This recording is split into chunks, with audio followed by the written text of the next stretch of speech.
পিরিয়ডের পর অর্থাৎ শরীর খারাপ থেকে ভালো হওয়ার পর স্বামী সহবাস কবে থেকে করতে হয়? বর্তমানে অনেক ফর্সা হওয়ার ক্রিম বের হয়েছে, এগুলো ইউজ করা কি জায়েজ? ক্ষমা চাওয়ার সময় আপনার পায়ে পড়ি বলা যাবে কিনা? কেউ যদি না জেনে বড় শিরকে লিপ্ত হয় তাহলে কি তার পূর্বের সকল আমল নামাজ রোজা বাদ হয়ে যাবে? এক্ষেত্রে তার করণীয় কি? শিরক থেকে বাঁচার কি কোনো দোয়া আছে? মেয়েদের পিরিয়ড অবস্থায় বিয়ে করা জায়েজ কি না? নামাজরত অবস্থায় যদি মেয়েদের সাদা স্রাব বের হয় তখন কি ওযু ভেঙে যায়? অনবরত বের হলে করণীয় কি? পরিবারের আর্থিক অবস্থা খারাপ হওয়ার কারণে চলতে পারি না, তাই কারো কাছ থেকে ধারও পাওয়া যায় না, সেক্ষেত্রে আমি 1 লক্ষ টাকা ঋণ আনার পর তাকে সেই টাকার উপর বছরে 2 বার ধান দিতে হয়, এটি কি সুদের কাতারে পড়বে? কিছুদিন আগে একজন সম্মানিত হুজুরের বক্তব্যে শুনলাম ইসলামের নারীর তালাক দেওয়ার অধিকার নেই, কারণ তাকে নাকি মহরের মাধ্যমে কিনে নেওয়া হয়। এ সম্পর্কে আপনার মন্তব্য জানতে চাই। আর বিলম্ব না করে শুরু করি আপনাদের যে সমস্ত প্রশ্ন ইতিমধ্যে আমাদের কাছে এসছে সেগুলোর উত্তর দিয়ে। ব্রাইট আইডি থেকে আপনি জানতে চেয়েছেন, পরিবারের আর্থিক অবস্থা খারাপ হওয়ার কারণে চলতে পারি না, তাই কারো কাছ থেকে ধারও পাওয়া যায় না, সেক্ষেত্রে আমি 1 লক্ষ টাকা ঋণ আনার পর তাকে সেই টাকার উপর বছরে 2 বার ধান দিতে হয়, এটি কি সুদের কাতারে পড়বে? জি ভাই প্রিন্স, অবশ্যই এটা সুদের কাতারে পড়বে। আপনি 1 লক্ষ টাকার বিনিময়ে এই যে ধান দিচ্ছেন, কুল্লু কারদিন জাররানা ফানফাহুয়া রিবান, যদিও এই বর্ণার সনদ নিয়ে নানা কথা আছে, কিন্তু এর মূল মর্মটা নিয়ে কথা নেই। অতএব আপনি লোন নিয়ে যদি বেনিফিট নেন সেটা সুদের অন্তর্ভুক্ত হবে। বিধায় আপনি চেষ্টা করবেন স্ট্রাগল করার, হালাল রুটি রুজির জন্য, বেঁচে থাকার জন্য একটি উপায় উপার্জন অবলম্বন করার জন্য। আলহামদুলিল্লাহ আজকের বাস্তবতায় মানুষকে আপনার মানে না খেয়ে মরে যাবে এরকম কিছু না করলে এরকম না বিষয়গুলো, যার কারণে একটু কষ্ট হবে, একটু স্ট্রাগল করতে হবে দাঁড়াতে, কিন্তু আপনাকে চ্যালেঞ্জ নিতে হবে, অক্লান্ত পরিশ্রম করতে হবে হালাল উপার্জনের জন্য। ইনশাআল্লাহ আল্লাহ রাব্বুল আলামিন অবশ্যই বারাকা দিবেন, কিন্তু এটা সুদ হবে, আপনাকে এটা বর্জন করতে হবে। শাকরা রুম্পা জানতে চেয়েছেন, নামাজরত অবস্থায় যদি মেয়েদের সাদা স্রাব বের হয় তখন কি ওযু ভেঙে যায়? অনবরত বের হলে করণীয় কি? জি হ্যাঁ, সাদা স্রাব বের হলে ওযু ভেঙে যাবে, কিন্তু এটা যদি অনবরত পড়তেই থাকে, 5টা মিনিটও সময় গ্যাপ না থাকে, পুরো সালাতের ফুল সময়টা ধরে যেতে থাকে একটু একটু করে, তাহলে সেক্ষেত্রে আপনাকে প্রত্যেক ওয়াক্তের জন্য ওযু করে সালাত আদায় করতে হবে। এরপরে ওযু করার পর যদি বের হয় কোনো অসুবিধা নেই, কিন্তু ওই ওয়াক্ত পর্যন্ত ওই ওযু দিয়ে আপনি সালাত আদায় করতে পারবেন। এরপর লাতিফা লাইজু আপনি জানতে চেয়েছেন, মেয়েদের পিরিয়ড অবস্থায় বিয়ে করা জায়েজ কি না? বিয়ে হতে পারে, বিয়ে হতে কোনো অসুবিধা নেই পিরিয়ড অবস্থায়, কিন্তু স্বামী সহবাস করা জায়েজ হবে না। বিয়ের আগ্দ অনুষ্ঠানটা হলো ওই সময় কোনো অসুবিধা নেই, কিন্তু সুস্থ হওয়া পর্যন্ত সহবাস করা যাবে না। রাবেয়া বসরি আপনি জানতে চেয়েছেন, কেউ যদি না জেনে বড় শিরকে লিপ্ত হয় তাহলে কি তার পূর্বের সকল আমল নামাজ রোজা বাদ হয়ে যাবে? এক্ষেত্রে তার করণীয় কি? শিরক থেকে বাঁচার কি কোনো দোয়া আছে?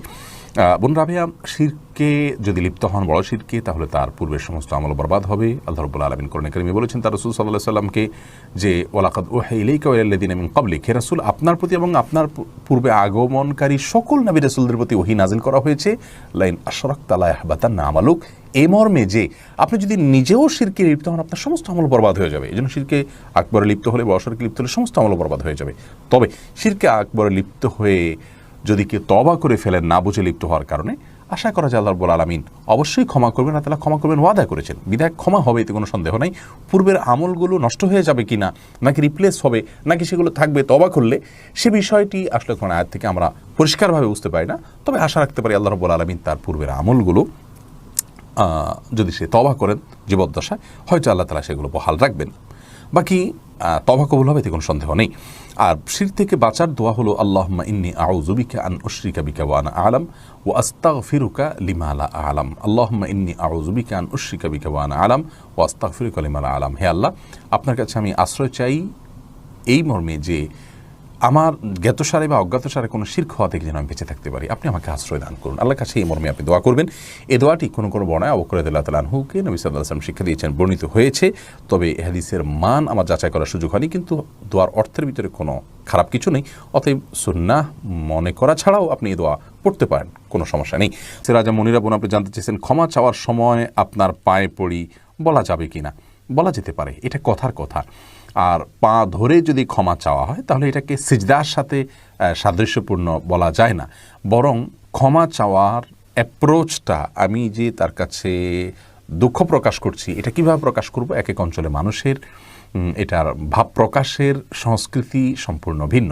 কোরআন হাদিসের সাথে সরাসরি সাংঘর্ষিক না হলে, যেমন কথার কথা মাথা যদি তার পায়ে কপালে ঠুকে দিয়ে তারপরে বলে, তাহলে সেটি তো অবশ্যই গ্রহণযোগ্য নয়, সেটি তো সিজদার নামান্তর। কিন্তু যদি পায়ে পড়ি বলে মুখে, বললেই তো আর পড়ে যায় না, অতএব এটাতে কোনো অসুবিধা নেই। আর দ্বিতীয় হলো পা ধরে ক্ষমা চাওয়ার বিধান কি?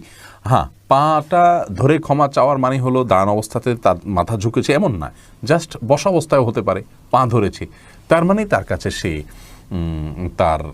সে দুঃখ প্রকাশ করেছে, এটা প্রকাশ করবার জন্য। অতএব এটাকে আমি শিরকের অন্তর্ভুক্ত হবে বলে মনে করছি না। এরপরে বোন ফারজানা বিনতে আহমেদ, আপনি জানতে চেয়েছেন বর্তমানে অনেক ফর্সা হওয়ার ক্রিম বের হয়েছে, এগুলো ইউজ করা কি জায়েজ? এগুলো ইউজ করে অনেকের বিয়ের আগে, এটা তো ইউজ করেন অনেকে বিয়ের আগে, এটা তো এক ধরনের প্রতারণা। কারণ ফর্সা হওয়ার ওই চেহারাটা দেখতেই তো পরতপক্ষে পছন্দ করে এগুলো ইউজ করা ছেড়ে দিলেই তো তার আসল চেহারা বেরিয়ে আসে। এগুলো ইউজ করলে গুনাহ হবে কিনা? বোন ফারজানা, প্রথম কথা হলো ফর্সা হওয়ার ক্রিম বলতে কিছু ক্রিম তো বাজারে আছে, আসলে এগুলো ফর্সা হওয়ার না, এরা ধোঁকা পুরাটাই। এটাতে যে মানুষ ফর্সা হয়ে যায় এমন নয়। আবার এমনও অনেক ক্রিম রয়েছে যেগুলো ইউজ করলে মানুষ সত্যি কালো মানুষও ফর্সা হয়ে যায়। আর এগুলো ব্যবহার করা উচিত নয়। প্রথম কথা হলো যে লা তাবদীলা লিখালকিল্লাহ, আল্লাহর সৃষ্টিতে মৌলিক পরিবর্তন আনা, এটা ইসলামের শরিয়ার দৃষ্টিকোণ থেকে জায়েজ নয়। এটা হলো আল্লাহ রাব্বুল আলামিনের যে ফয়সালা, আল্লাহর যে কাজা, সেটার প্রতি অসন্তুষ্টির শামিল। অথচ রেদা বিল কাদা এটা ঈমানের গুরুত্বপূর্ণ একটা পার্ট। আল্লাহ রাব্বুল আলামিন আপনার জন্য, আমার জন্য যে ফয়সলা করলেন, সেই ফয়সলাকে আমি কতটা মেনে নিলাম, এটা কিন্তু একটা ঈমানের পরীক্ষা। অতএব আমি যদি আল্লাহর ফয়সালাতে অসন্তুষ্টি প্রকাশ করি, তাহলে সেটি কিন্তু আমাদের ঈমান বিরোধী একটি কাজ। ঈমানের যে 6টি রোকন রয়েছে, তার মধ্যে থেকে একটি গুরুত্বপূর্ণ রোকন হলো এইটি। অতএব এই বিষয়ে আমাদের খেয়াল রাখা উচিত। দ্বিতীয় কথা হলো যে বিয়ের আগে যদি কেউ এই জাতীয় ক্রিম ব্যবহার করে নিজের শরীরের রং পরিবর্তন করেন, ফর্সা হয়ে যান, এবং তা দেখে ছেলেপক্ষ তাকে পছন্দ করেন, অথচ শরীরের অন্যান্য অংশ তার কালো, এবং চেহারাতেও এই ক্রিম ব্যবহার না করলে যদি আবার কালো হয়ে যান, তাহলে সেক্ষেত্রে এটি সুস্পষ্ট প্রতারণা। আর রাসূল আকরাম সাল্লাল্লাহু আলাইহি সাল্লাম বলেছেন, মান গাশশা ফালাইসা মিন্না, মান গাশশানা ফালাইসা মিন্না, যে ব্যক্তি আমার উম্মতের কোনো সদস্যকে কাউকে প্রতারিত করে ধোঁকা দেয়, সে আমার উম্মত হতে পারে না। অতএব এ ধরনের ফর্সা হওয়ার ক্রিম ব্যবহার করা আমাদের মা বোনদের জন্য কোনো অবস্থাতে জায়েজ নাই, এবং এটি আমাদের পরিহার করা উচিত। রায়হানা আক্তার, আপনি জানতে চেয়েছেন পিরিয়ডের পর, অর্থাৎ শরীর খারাপ থেকে ভালো হওয়ার পর স্বামী সহবাস কবে থেকে করতে হয়? অর্থাৎ ফরজ গোসলের পর, নামাজ শুরু করার পরে কি এটা করতে হবে? না, নামাজ শুরু করার পর করতে হবে এমন কোনো কথা নেই। গোসল হয়ে গেছে, ফরজ গোসল হয়ে গেছে, তাহলে আপনি পবিত্র হয়ে গেছেন, এখন স্বামী সহবাস আপনি করতে পারবেন। রিজওয়ানা পারভিন, আপনি জানতে চেয়েছেন কিছুদিন আগে একজন সম্মানিত হুজুরের বক্তব্যে শুনলাম ইসলামের নারীর তালাক দেওয়ার অধিকার নেই, কারণ তাকে নাকি মোহরের মাধ্যমে কিনে নেওয়া হয়। এ সম্পর্কে আপনার মন্তব্য জানতে চাই। বোন রেজওয়ানা পারভিন, আপনি যেই বক্তব্যের কথা বলছেন, সম্ভবত আমি সেই বক্তব্য শুনেছি, এবং এ বক্তব্যে তিনি যেভাবে উপস্থাপন করেছেন বিষয়টিকে, ইসলাম মোটেও সেভাবে এই বিষয়টিকে দেখে না। প্রথম কথা হলো যে নারীদের তালাক দেওয়ার অধিকার নেই, এ বিষয়টি ঠিক, কিন্তু নারীদের তালাক দেওয়ার অধিকার নেই এর মানে এই নয় যে কোনো পুরুষ যদি জুলুম করে কোনো নারীর প্রতি, তাহলে সেক্ষেত্রে আজীবন তাকে সে জুলুম সয়ে যেতে হবে, এমনটি কিন্তু নয়। শুধুমাত্র শৃঙ্খলার স্বার্থে উভয়ের হাতে যদি একই অস্ত্র তুলে দেওয়া হয়, তাহলে সেক্ষেত্রে পরিবারগুলো ভেঙে খান হয়ে যাবে, সেই সাথে আরও বহুবিধ সমস্যা হবে, যে সমস্যাগুলোর কথা হয়তো আমরা জানিও না। এই জন্য রাসূল করিম সাল্লাল্লাহু আলাইহি ওয়াসাল্লামের একটি হাদিস রয়েছে এ প্রসঙ্গে, যে আত-তালাকু বির-রিজালি ওয়াল ইদ্দাতু বিন-নিসা, তালাক মূলত স্বামীগণ তাদের স্ত্রীগণকে প্রদান করবেন। স্ত্রীগণ যদি স্বামীর কাছ থেকে তালাক চান যৌক্তিক কারণে, তাহলে সেটিকে খোলা বলা হয়, অর্থাৎ বিবাহ বিচ্ছেদের আবেদন বলা হয়। স্বামী সেই আবেদনকে বিবেচনা রাখতে হবে। আর যদি স্বামী বিবেচনা না করেন, তাহলে সেক্ষেত্রে অনেকগুলো অপশন রয়েছে। কোনো অবস্থাতেই একজন নারীকে একজন পুরুষের অধীনে সারা জীবন জুলুম সহ্য করবার জন্য ইসলাম বলে না। যদি স্বামী তার যৌক্তিক আর্গুমেন্ট রক্ষা না করেন, বিচ্ছেদের উদ্যোগ না নেন, তাহলে সেক্ষেত্রে আদালতের দ্বারস্থ তিনি হতে পারেন। আদালত যদি বিচ্ছেদ করে দেয় পুরো বিষয়কে বিবেচনা করে, তাহলে সেক্ষেত্রে সেটাও ইসলামের শরীয়তের দৃষ্টিকোণ থেকে বিচ্ছেদ হিসেবে বিবেচ্য হবে। তৃতীয়ত, তালাকে তফবিজ বা অর্পিত তালাকের যে পাওয়ার, এটা একজন স্ত্রী সংরক্ষণ করতে পারেন। সেই তালাকের পাওয়ারের মাধ্যমে তিনি নিজে তালাক এর তফবিজের মাধ্যমে নিজের প্রতি নিজে তালাক গ্রহণ করতে পারেন। তাহলে এটা এক প্রকার তালাক দেয়াই হলো, এই তালাক গ্রহণটা এক প্রকার তালাক দেয়াই হলো। এই দৃষ্টিকোণ থেকে আমরা বলতে পারি নারীদেরও তালাক দেওয়ার অধিকার আছে, যদিও এটা আক্ষরিক অর্থে দেয়া না, তালাক গ্রহণ করার অধিকার বলতে হয়। যাই হোক, এটা শাব্দিক পার্থক্য, কিন্তু মূলত বিচ্ছেদের জন্য স্ত্রীও উদ্যোগ নিতে পারেন যদি অর্পিত তালাকের পাওয়ার তিনি তার স্বামীর কাছ থেকে নিয়ে নেন।